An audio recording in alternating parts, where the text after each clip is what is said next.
This is the CalDigit TS3 Plus, an all-in-one Thunderbolt 3 dock for your Thunderbolt-enabled laptop or desktop if you're one of those people. I personally use this to dock both my M1 MacBook Pro as well as my Lenovo ThinkPad for work.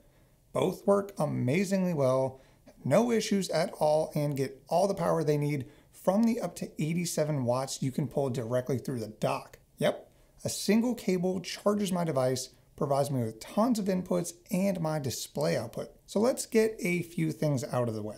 First, the build quality of this is top notch.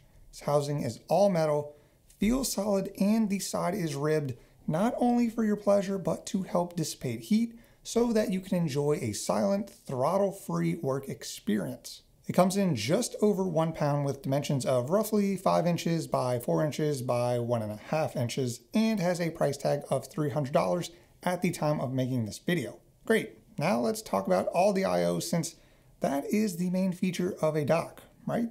Let's start on the front here. You have 2 USB 5 gigabit ports, one Type A and one Type C. I'd rather just tell you guys the speed of the ports rather than try to decipher if it's USB Gen 1.1 by 2 or Gen 3.2, whatever. All that's confusing. No one really gives a shit. All they care about is how fast it can transfer data. Note that all the USB ports on here can provide 5 volts at 1.5 amps, so that is 7.5 watts of power each. Also on the front, we have analog audio in and out for headphones, speakers, or microphones. And then last but not least, we have an SD card reader, which is UHS-2. Those of you that use SD cards are pumped about that.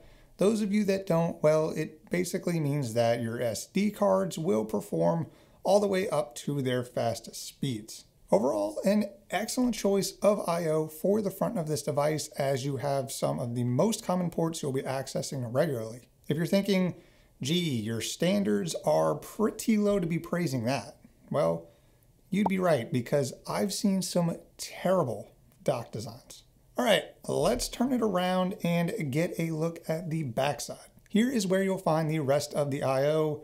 Obviously, I mean, did you think it was going to be on the bottom? We are greeted here with 4 more USB Type A ports as well as a 10 gigabit per second USB-C port for any fast devices you have or external storage you want to use. We also have your Thunderbolt connection that connects directly to your device, giving you both that fat 40 gigabit per second connection and that juicy 87 watts of charging power. Now they do include a Thunderbolt cable in the box, but it isn't very long at just about 27 inches.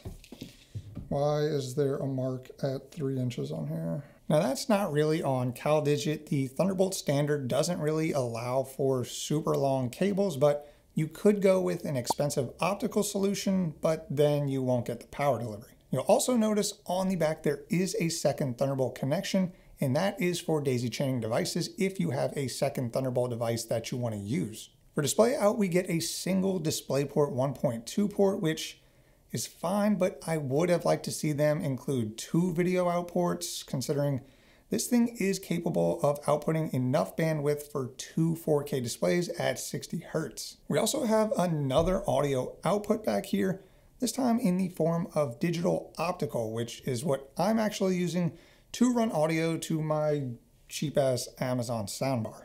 For networking, we get a single gigabit RJ45 port, so nothing to write home about. I mean, it gets the job done. You get roughly 120 megabytes per second of throughput to the rest of your network, so there you go. And last but not least, we have the power input at 20 volts, 9 amps, which is a total of 180 watts of power. Yep, so that's it. Like I mentioned, I use this on a Mac as well as a Windows system, and both work perfectly just as you'd expect.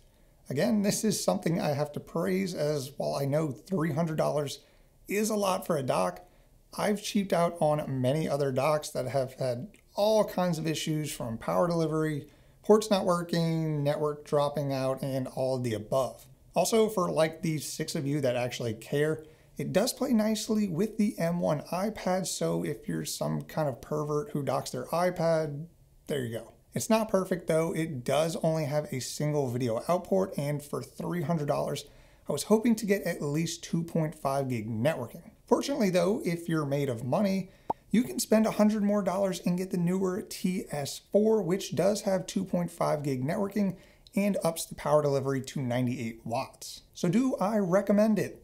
Well, if you're constantly docking your system and you want simplicity and stability, then yes. If you don't want to spend $300, I completely understand. That's a lot of money, and there are other options out there for cheaper if you do want to roll the dice. I could just be unlucky with all my other attempts, but with my experience, it has led me to using CalDigit devices just for the stability of it.